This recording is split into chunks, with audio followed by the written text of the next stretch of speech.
Welcome, Susan. Thank you, Jennifer. Thanks for being here today. I know. It's exciting to be here with you.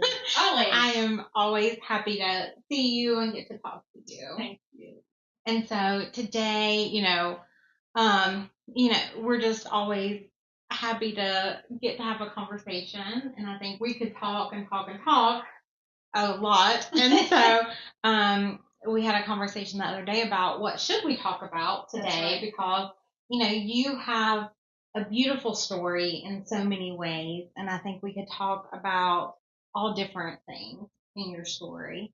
And so, we prayed a lot about what would it be and where would we go with this. And I think I said I'll pray about it and you pray about it, and then we had a conversation, and I think God kind of led us to the same idea. Yes. So I'm really excited about what we're going to talk about today. And I love you. And I love you. I'm a hugger. We're always huggers. Yeah.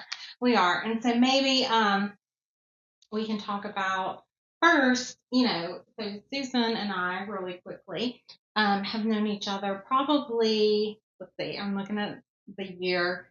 I think I moved here about 7 years ago. And so I would say I know you for 7 years. That's right, because I was already at Spotsy when you came. Correct. And so we worked together for almost 5 years. Mm-hmm. And so that was such a blessing. Mm-hmm. And I would just like to say, that you, I think I would say, are one of my very favorite people that I've ever worked with. Thank you. And I just see, I don't know that I ever saw you have a bad day, even though I know everybody has bad days, right, at work. I don't know that I ever saw you have a bad day at work. Aww. And that's hard, when I think about the time that we worked together, mm-hmm. which was over COVID, to be honest, in a hospital setting. And that is, I would say my most challenging time that I think I went through at work. And so, that's so impressive. And I think speaks to your grace and your heart and how you show up. And I took a lot out of those lessons out of working with you. And I think that if we could take what, our favorite things about each person, or maybe the things that we love about each person or respect about each person, what I would take from you is so many things, honestly, about your character, but your grace. I think how you show up. You always show up with so much grace. Well, and so Jennifer and I had offices right next to each other. That was really great. But the beauty of it all is because she was our CFO, which is such a high position and so much stress. And you're handling the budget for the entire hospital. And we're under such a tight budget, as all hospital systems and healthcare systems are, and all the changes that have gone through that. But how you handled yourself, you were the most generous person and caring. So even in the tough times of what you had to do, you brought your heart first. And I can't thank you enough for that. I just wished more people could see. I got to see you on the daily, and that looked so much different than presenting in a meeting the financials, where people couldn't see the behind the scenes of all the things you were doing. And she was making sure that every employee was taken care of, every colleague was recognized when needed to be. You did so many things for patients. Oh my goodness, making sure patients, and it's above the patient care of what we can do, but you made a way for us to be able to do that. And so I can't thank you enough for that. Wow, thank you for that. But I think it's just what you do, right? Like, that's the heart of healthcare, and if you're going to be in that field, I think you have to have a passion for it, because it's not the easiest place to be for the provider, for the people, right, to do it. Absolutely. And always my favorite thing about healthcare was that it truly is a team sport, in that, the EVS worker to the nurse to the doctor, like, it really, everybody does have to come together to be there and provide that care for people. And so it is important that every role really is valuable and needs to be recognized in that way. And I always really love that about, like, you really do need to appreciate every single person and what they bring to the table, and be willing to recognize them and what they bring to the table. and you have to have a passion for it, I think, to be able to make it through. That's very true. The passion keeps you there. But that's just good leadership. And that's what you demonstrated for us. You just provided an example of good leadership. And I know that your faith drove you to a lot of that. But my goodness, so thankful that you had that desire to make sure that not only were the finances taken care of, but our colleagues were taken care of. Yeah. People, the patients. Yeah, people. Yeah. I mean, it is about the people. But I think it does go back to doing things like any job, like how you would serve God, right? Yes. Like that's how you're supposed to work, right? Yes. As if you're doing it for God, right? Yeah. And you should be serving people, like everyone as if you're serving Him. Okay, so let's be real. It's not easy. But it is not. It is hard. Everybody is not that easy to serve, right? Right. And every patient is not that easy to serve. No, and every colleague is not that easy to serve. But remember what we used to say, no one chose, like these patients did not choose, hey, I want to go to the hospital today. I want to visit a hospital. Nobody, they were there because of something that was happening to them. Right. It was probably very unpleasant. Yeah. And so, our level of compassion had to be higher. Yeah. And so, And I think that is one thing, I would try to tell the people, especially the people dealing with the hardest patients, it's like, they do not want to be here. Yesterday, they were going to the bathroom by themselves, and today they have to ask for help to go to the bathroom, and no one wants to be in that situation.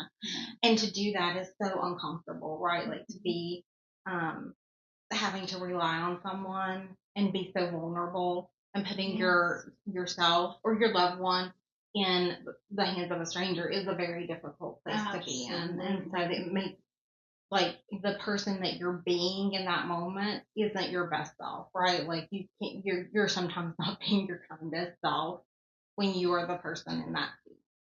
And I think that's why healthcare providers have to be so compassionate, is because, and give people so much grace. That's right. Is because you have to be so empathetic to that situation that person is in, and how uncomfortable they are in that situation, and how vulnerable that they are. And it is a very difficult situation. And healthcare violence is a real problem. Like, patients cannot and should not be acting out in violence towards their healthcare providers. That is a true problem. And, it is, I think that also exacerbating some of the fear that's in healthcare right now, right? Is that there are some things like that going on too. And so we got to see the nurses in a totally different way. I know for me, I think if I had to look at my experience in healthcare, the care that a nurse gives, the bedside care for a patient who doesn't want to be there, who, like you said, they're moody. Of course they're moody. They may not be happy in that situation. So having us, we weren't the bedside nurse. Mm-hmm. We weren't in the direct health care, but we were there to support and help lift up. I think that was the greatest joy that I had, was to be able to, okay, I couldn't be in there with you, nurse, but I could pray for you. Right. Right? I could come alongside of you in the hall and we could talk, encourage. Mm-hmm. We could recognize them. Mm-hmm. Sometimes come in late at night and feed them. A lot of times feed them. Yeah. Mostly feed them. Yeah. I mean, the little things. I mean, because we just couldn't do what they did. Yeah. But God says, do this to the least of these. And we say, like, well, who are the least of these? Well, for me, it's anybody in my way, on my way. Right. Like, I don't pick the people. Mm-hmm. God puts them in my way. That's on my way. Mm-hmm. And that was just, as I look back on it, there were a really tough time in the hospital. But boy, did I learn a lot and got some great friends for life. Yeah. And just really some excellent leadership skills that I learned there. Mm-hmm. That I carry with me today. Yeah, and I think hard lessons too, and I think important lessons. But I definitely miss the piece of getting. I miss walking down the hallways. I miss getting to the side conversations of just getting pulled into, getting pulled into conversations where you can make a difference even if it's just a small difference in getting to take a difficult patient off of someone's hands and just getting to talk to them, or a difficult family member, and, allowing someone else to do their job, and you're just handling that tough conversation. Well, there's a period of time that I was the director of volunteers. Yes. And during that role, I got to pray with patients sometimes because we had a volunteer chaplain program that started, and just really some unique things. And it's funny because you talk about walking down the halls, that long stretch down. So walking about often, like I would say, good morning to someone, and the person would just look me in the eyes or something. They would start talking, and next thing you know, I'd say, would you like me to pray for you? And they would like, yes. Or I would just say, Mr. and Mrs. Thompson, I will keep you in my prayers, and just that encouragement, because surgical services is right up there. And so a lot of times as you're walking down there are family members just waiting out to hear, and they're nervous and they're scared. And I know many times you did this too, is like, I'm sure they have coffee or something to drink. And those are not things that are written in a job description. Right. Yeah. That's seeing someone. That's just, I think what we're all called to do. Like people are so worried about, what's my calling? What am I supposed to be doing now? Where am I supposed to be? What am I supposed to be working on, or whatever? And I think our calling is to really just step out in faith where you are, looking for the next step. Just knowing that it's about people. Right. And as you do those things, because that's kind of how my career evolved. And, it's just, the more I did with people, for the right reasons, that's good. It just kind of flourished. Yeah. Yeah. That's God. And I do think it's a God thing. It's definitely a God thing. Nothing I can do. Yeah, and I would say the same thing. Like, no opportunity. I don't think I did anything extra or special. I don't think there's anything special about me or in me. I think everything is just a God thing. And there's opportunities that He has put in my path. And that's it. Can I tell you? I guess we can cut this out. Right? I mean, there is a blessing in editing. But I want to tell on you, because if you guys don't know it, Jennifer's really shy.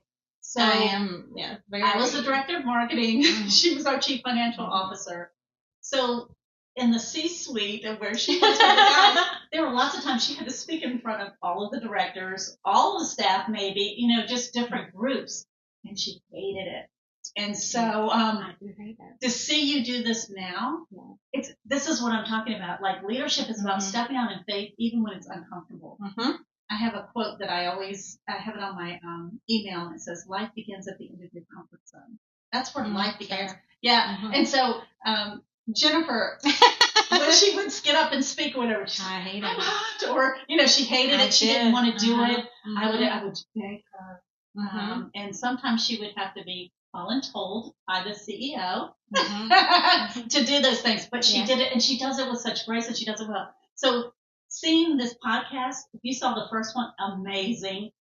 That is Jennifer. It's a God thing, but it's you stepping out in faith. So it's not enough to believe, right? We got to receive it, and then our job is to step out in it. That's the biggest part of this whole faith journey. It's like, it's not me. It really isn't, because if it was just me, I would fail. Yeah, right.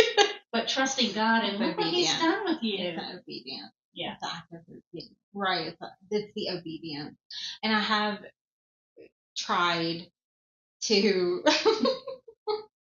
be more, I've tried to be obedient, right? I think that's what we are called to do. Yeah. And in this season, I have said, I prayed really hard for many things, but one was a different opportunity in my career. Yes. Right? And God, literally my prayer was, I outlined what I wanted, and my job is exactly like what I had, literally wrote and prayed for.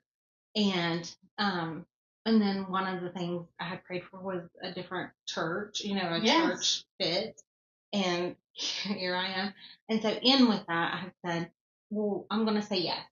Right? Yes. And so if it's within my means, if it's within my ability, I'm going to try to do better at saying yes to what I feel like I'm called to do. And so, a couple of times I've been asked to lead like the women's study. And so the first time I was like, yes. Yes. Because I don't like to get in front of people. Right. But I don't know what the words I said were, because I do feel like they were God's words. But there was some words, and I didn't interrupt myself. Susan knows this well, that I did interrupt it's a classic story in our old job's lore, that I did interrupt myself not once but twice, my own speech, to tell everyone that I was hot twice. Announce it to the entire group. Twice. It was funny. We were afterwards. It was funny. It's a moment I didn't think it was funny, but I did interrupt my own speech to tell everyone how hot I was twice. And then after the second time, I could no longer read my speech because I think I was having a stroke. Because you were in the right company. I couldn't read the words on my paper anymore. Yeah. So then I just made up words, which was counting how long someone had been. That was funny. And then did you fire someone in your conversation and hire them back? It was a little confusing what happened next. But it was, here's the point of all of this. If you had been there, you would get more of it. But the point of all of this is it was not good is the point of it. It was not It was great. fine. But we look at ourselves from the inside out, so she knows all the stuff she was feeling, right? You were feeling all the stuff, right? And you think it was pretty bad. We're just looking, and we're seeing someone who is human, who is sharing something really important, right? And we didn't see it the way that you did. We didn't take it the way that you took it. When you were saying it was hot in here, it's like, okay, she's a little hot. Okay, and she said it again. And then knowing Jennifer, and that she does not like doing this, and then she just went off script, and it was perfect. So I commend you. You will never think it's going to be fine. Just like when this video comes out, I'm not going to want to see myself because I do not like myself in videos, right? Other people are like, oh, you were fine. No, I was fine. It'll be. Yeah. It will be. It will be fine. It will be. But in God's word, He says, obedience is greater than sacrifice. That's right. So sacrifice is important. There are times you're going to give up something for Lent, or you're going to fast and pray. All of that's still very important. But God also wants us to be obedient. And He says, before you go and do all these other things, if I've given you a directive and you know, you got to be obedient. And non-action is disobedience, which is something that I was like, sometimes if I just ignore it, like, it'll go away. Jonah, right? Yeah, like Jonah. I think about Jonah sometimes where I'm like, has God told me anything? And I was like, no. Want to do that, and I'm not doing but you can't run, right? As believers, if you say you're a believer, He's He will get you there. He'll get you where you need to be. It's either the easy way or it's the hard way, and I think Jonah's a good example of the hard way.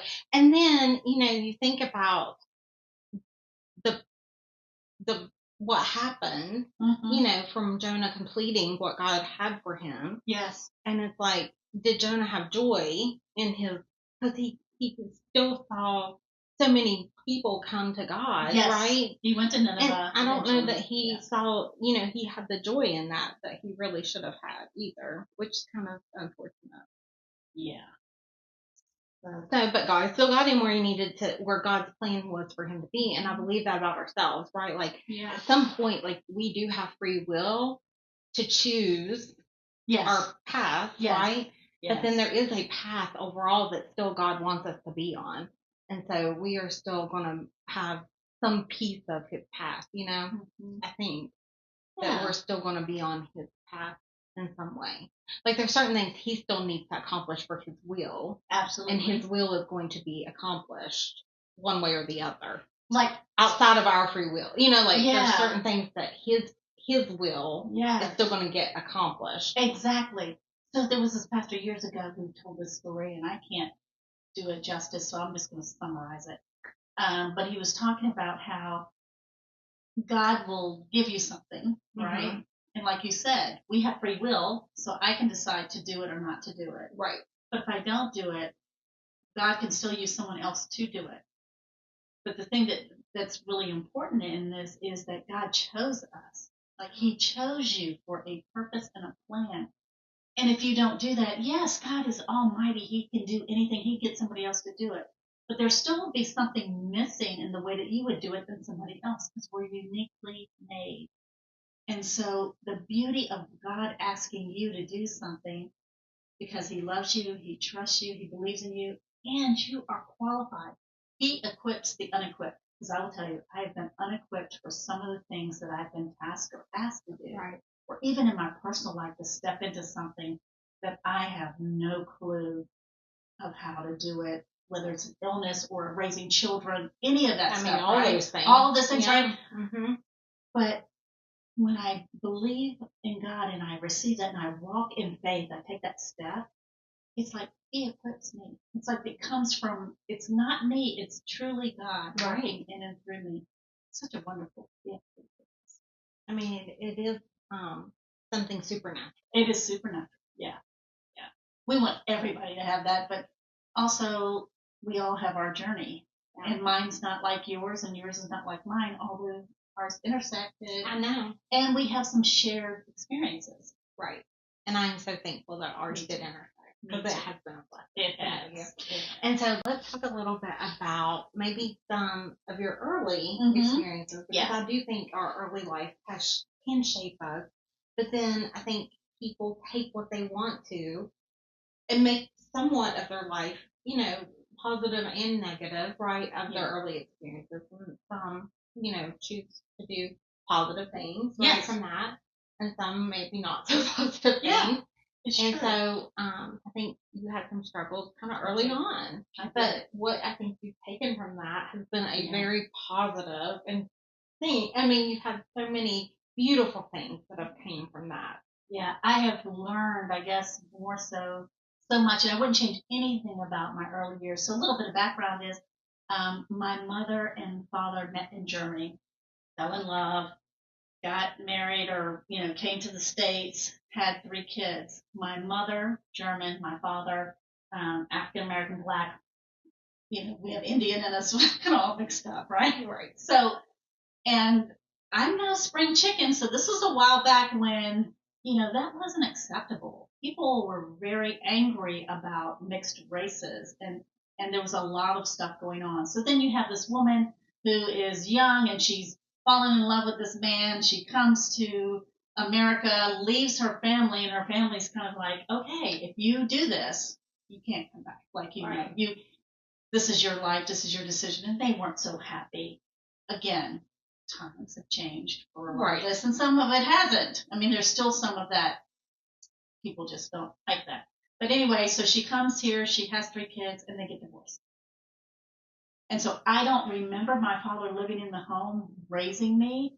So I'm not real sure, when exactly they got divorced. I would say, when I started school, I don't remember my dad being in the home. I have a brother who's 5 years older. He had the most experience with my dad, of course.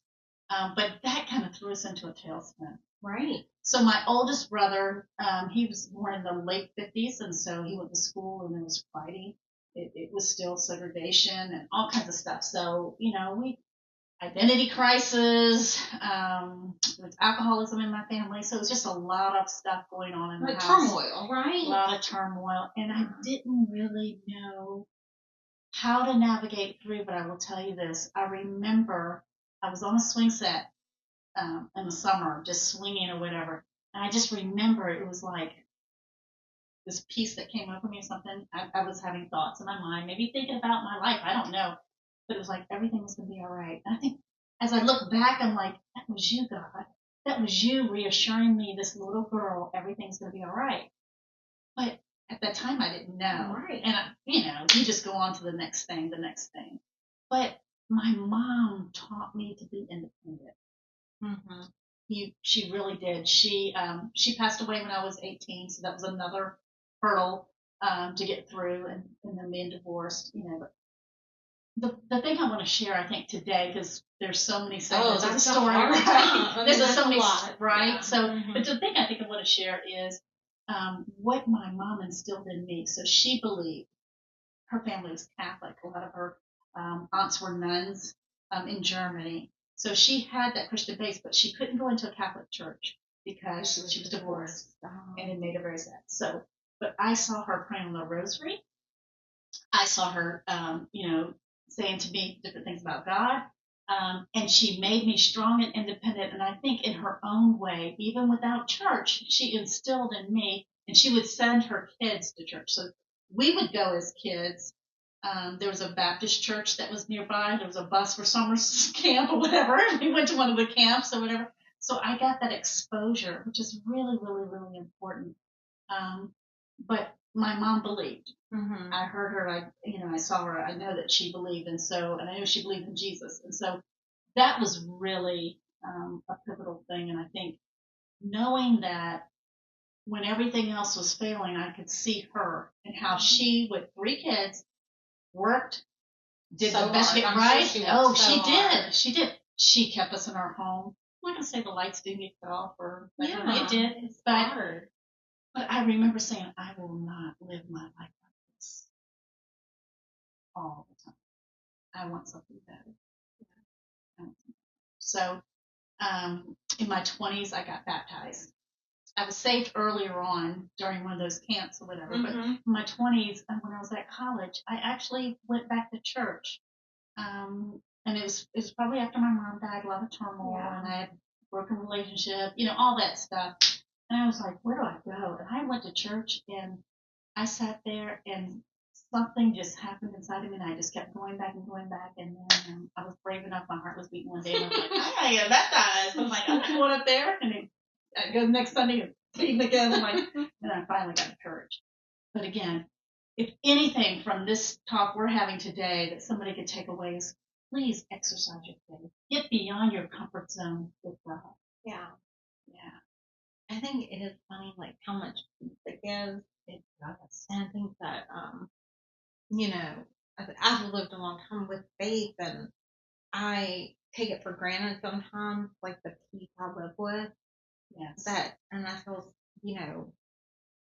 heartbroken for people who don't have peace, because I think in this world it would be so hard to not have the peace that he brings.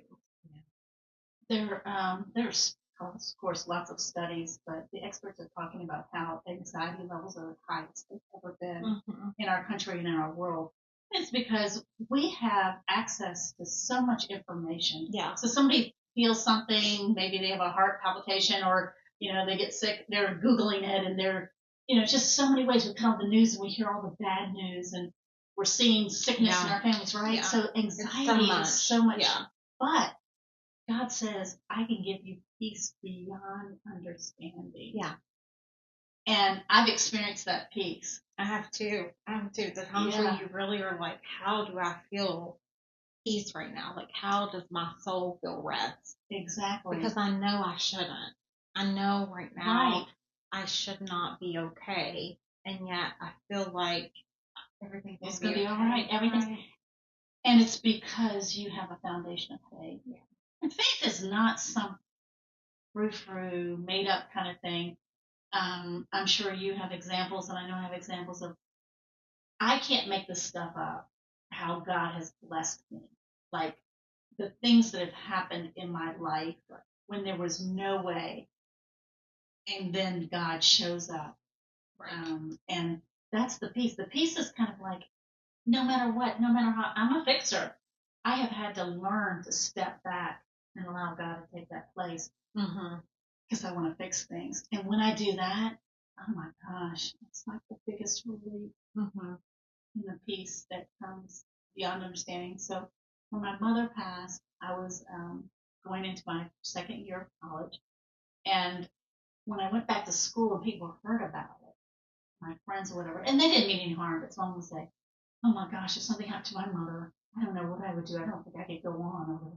But I'm there. I'm like, I know. but yeah, they didn't mean it. But it's that thing, like they didn't really mean what they said. They didn't know what they were saying to me. But it was this thing of how could you move on in life if your mother passed? So then you start feeling guilty about maybe I shouldn't be in school. Why? Yeah, you have to. You have to. Well, and I knew that's what my mother wanted. She had instilled in me. She was looking forward to me graduating from college. So I made that decision. And probably her passing gave me greater strength in that. I'll never know why. Why did she have to go early? Why did we have to live the life? Why am I born in America and some people aren't? Why do some people have an illness that is never cured and mine is? We won't have those answers. But I will tell you this. Any given day of my life with God is better than any day without him. I mean, the things that happen, I would rather go through my cancer journey with God. Oh, right. Right. You think about that, it's like, if I didn't have him, I wouldn't be sitting here today because there was other people who were going through at the same time. One was older, one was younger, and I know another person, and they're gone, and I'm still here. Mm-hmm. Thank you, Lord. And I don't know. He says his ways are higher than our ways, and we can't possibly understand everything. Yeah. But I've learned I don't need to understand. I don't want to understand. No. I wouldn't want to try to weave the things that he has to weave together. Yes. Because that's outside of our comprehension. Yes. And somebody said, I think it was in women's study one night, somebody said that they had heard explained, like, cross stitch, how you look at the back of it. The front's beautiful. The back of it is a disaster. Yeah. That's how we look at life. Like, we are seeing the back of a cross stitch. He sees the front of it, and he can see it all laid out, and it's beautiful, and he has it mapped out, and it's his plan. Yeah. And it fits together perfectly because he is perfect. Well, and I believe this with all my heart. Had my mother lived, God knew what would happen either to her or to us or something. Mm-hmm. He knew something greater. My mother was suffering. She was raising 3 kids on her own. She was stressed. She was trying to make it. We were all going off in our different ways. I just know that God did not. So I think God is the giver of life. Mm-hmm. The enemy is the death, right? So God allows things to happen to us for a greater purpose that we can't see, to protect us, to protect our families, to help lead us and guide us. It's like his boundaries we can't possibly understand. A lot of people say, I'm not believing in Jesus. I'm not doing that religious thing or whatever they may call it, right? Because that means I can't do this, this, this, and this. But when you think about the boundaries you put in for your kids, it's the same thing God does for us. So the boundary is don't run out in the street without looking, because both ways cars could be coming. Please don't run out in the street. Right. So busy, right?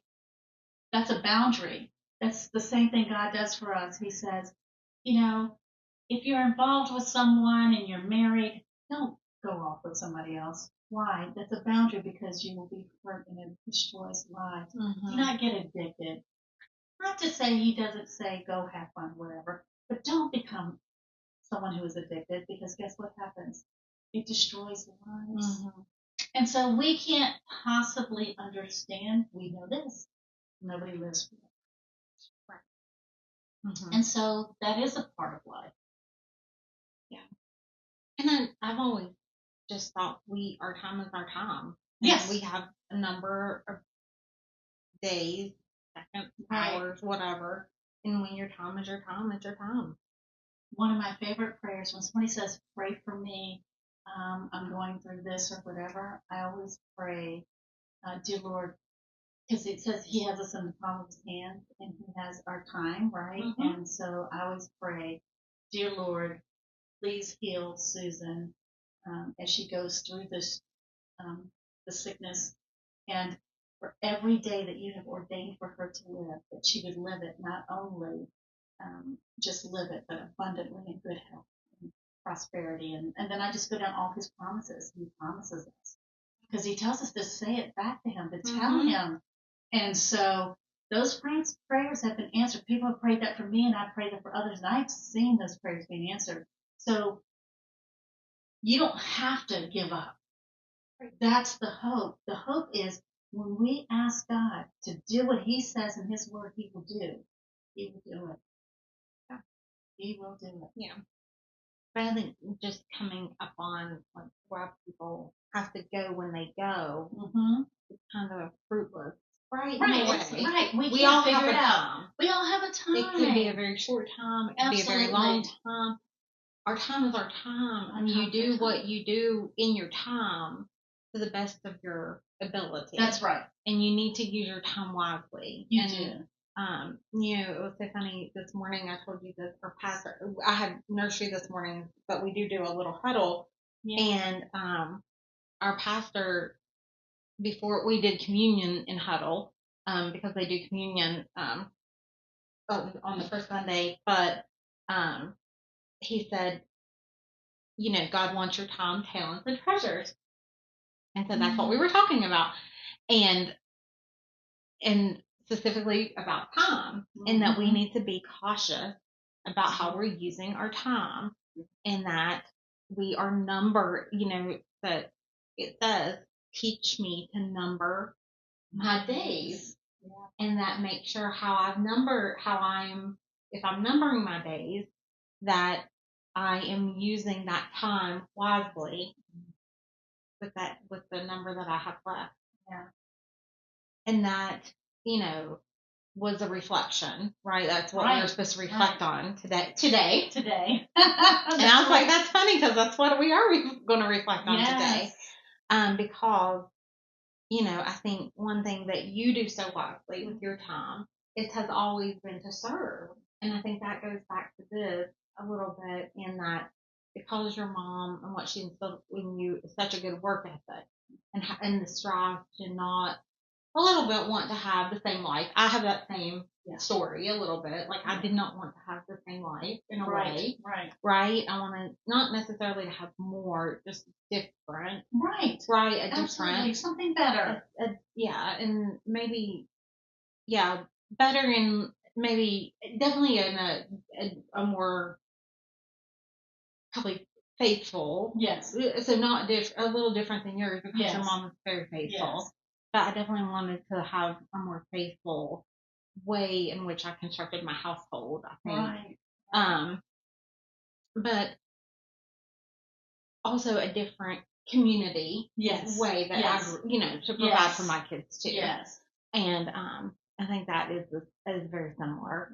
But in doing that, I think you haven't ever stopped making time to give back to other people too. And so I think often people give other treasure. Like, I think people can be very good about, giving and tithing and things like that. I think people think about that when they think about giving, and doing good with that. But I would say probably I'm not as good about serving like you do. Like, you are so good about giving of your time to people. Well, and you do. You probably think I do more than I do, but I do not think so. I do not think so. Nobody gets anywhere without God. Created us for community. That's true. And that so if you think about how we come into this world by a woman who was pregnant, right? And there's a relationship that's established there, but he tells us in his word, he already establishes the relationship and knows everything about that baby before the mother even knows she's going to be pregnant, the mother or the father. And so you think about that. So we already start this relationship in the womb with our parent, our mother, and those who have the fortunate of a father who might speak to the child and stuff the baby can hear. And then, you build on these relationships. There were people that God put in my path that helped us, that were kind to us.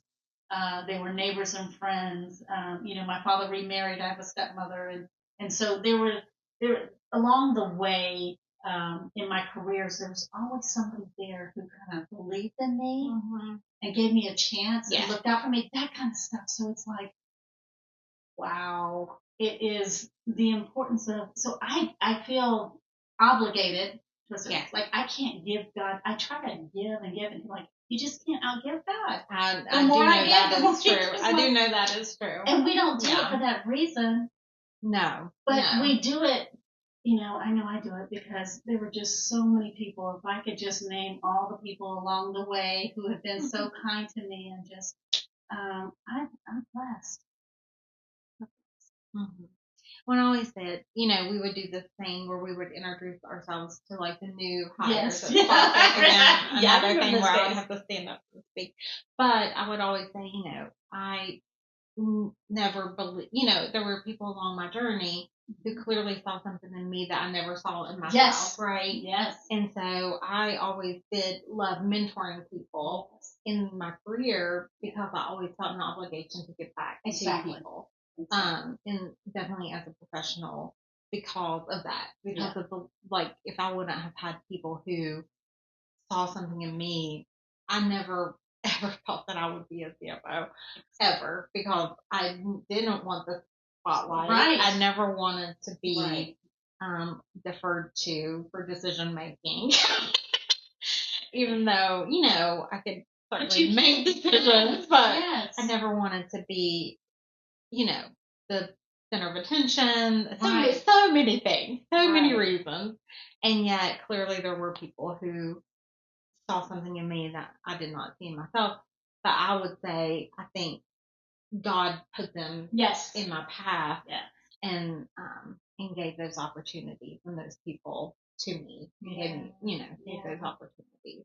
Well, he could trust you with a little. He says, I'll give you a little, and it's like a test, and then he just gives you more and more and more, and that's just so wonderful. And and it has been a blessing. Really And those has. times were a blessing. And honestly, I wouldn't change any part of the story, right? Because I could never have written the story that he is writing. Yes. You know, has written so far and is still writing for me. Yes.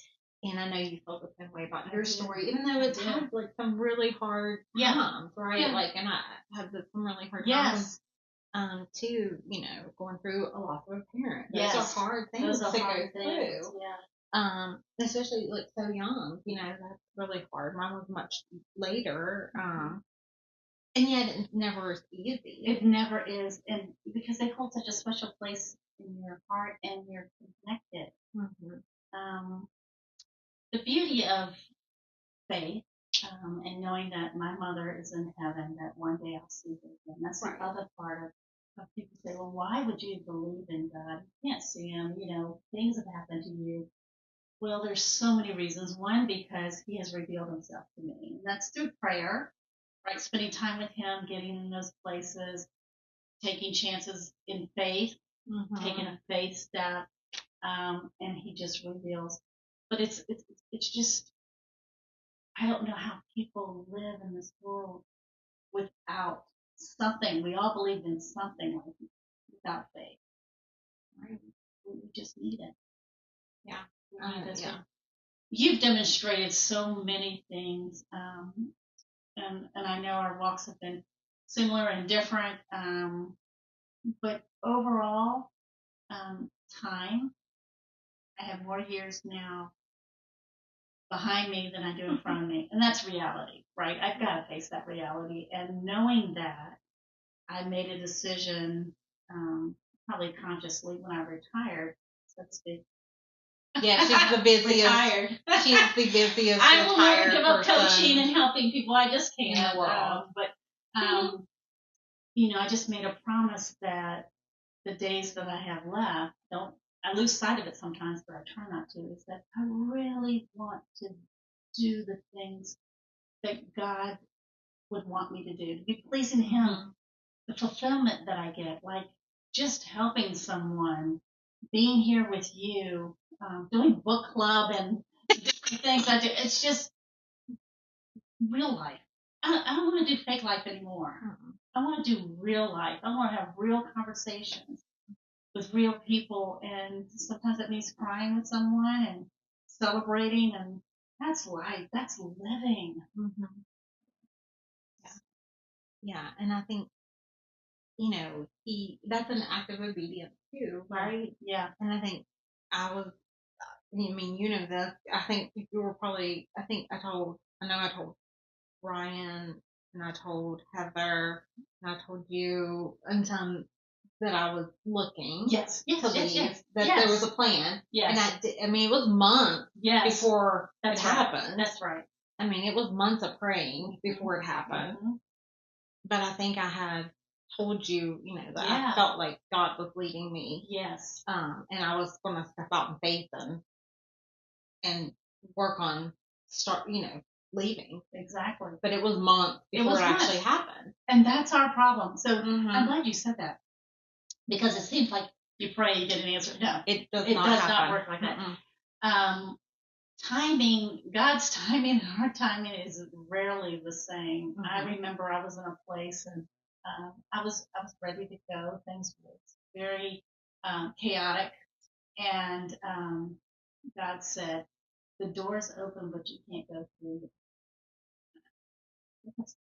But He was letting me know that I would be able to leave, but it wasn't my time yet. And so I believe God speaks to us all the time. And it's not just me, it's any person who wants to spend time with God, who believes in God, who will give their heart to God. But He speaks to us constantly. And it's us who are distracted. That we are so busy in this world that we don't hear. But He will lead you through anything you give Him permission to. And so just knowing that, so yeah, you listen to God. This life is never going to be easy for us. Right. We could be on the mountaintop today and down in the valley tomorrow. I pray not, but God is with us wherever we go. And in the valley, you can have that peace that goes beyond understanding. And He promises, one of His promises, I will see you through. No matter what it is, there's a way out for God. And it's a lot. But God's timing is right on time, but when you're in it, it doesn't feel like it. Right. Truth is, it just doesn't feel like it. Yeah. You feel like, is He listening? Oh, hello? Like, are you there? Well, and I think we're so impatient, right? We are. We don't have His timeline and right. Our time. For Him, time is so infinite. It is, yeah. And so for us, because our time is so short, waiting feels so long. And we measure it. Like, I don't know that God's measuring time, but I mean, even on this podcast, we could go on forever, but we could. Maybe. No. I think we could. Because we love each other and we can talk for a long time. But we won't do that to them. But we're always looking at time. What day is it? What time is it? How much time do you need? We're setting our calendars. Oh, what would I do without my phone calendar? So time is as a retired person. Time is something different for him. As it is for us. That's right. But when I put my trust in Him and I step out in faith, that again, I cannot explain to you. I hope you all feel the peace that goes beyond understanding. It is something that you can just keep moving forward with. Right. But when you are praying and waiting on an answer, yes, it is very challenging. Yes. To not want to take it back. Or go ahead like Sarah. Story of Sarah. Oh yeah, where she gave she told her husband it was okay to have a child with the maidservant. Right. When she was supposed to be waiting. She was supposed to wait on God because God promised her to have a child, and she was getting older and anxious. That's a good one. That is a good one. But yeah. Oh, that's and then she finally does get her child. Because God promised. And when He promises, He comes through. He comes through. And then when He told her she was going to have a child, she laughed because she was, almost 100. Yeah. I was going to say 90-something. But she was like 99 something. 90 something. She was old. Talk about years behind you. To be fair, probably, it's hard not to laugh when it is. She maybe was just,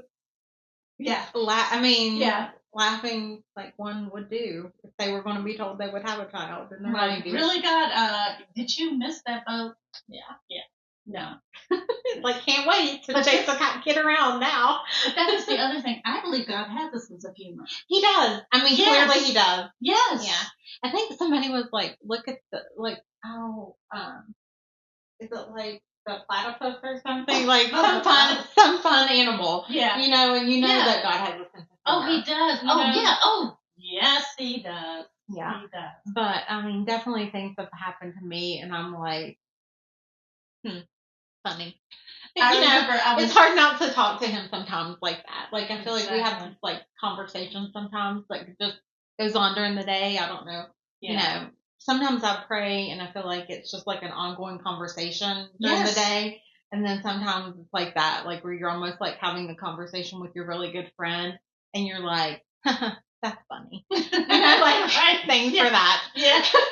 Or something happens, you know, and it's kind of like, you know, you're trying to rush somewhere or you know you've done something kind of jerky and then something happens to you and you're like, okay, really? That was, thanks, God. You're right. You're right. That's on me. You know, where he reveals something to you that you've done something somebody else and you're like, got it. So, you know, I if someone wants to ask me how I describe myself, I always say like mixed up because everything about me is a mix. So I remember speaking.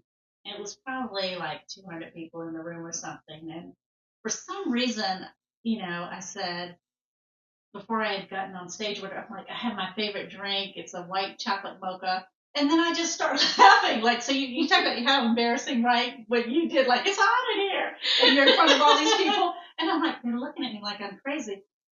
But I was laughing because it's ironic because everything mixed up. Of course, white chocolate mocha would be my favorite drink because I'm white chocolate mocha.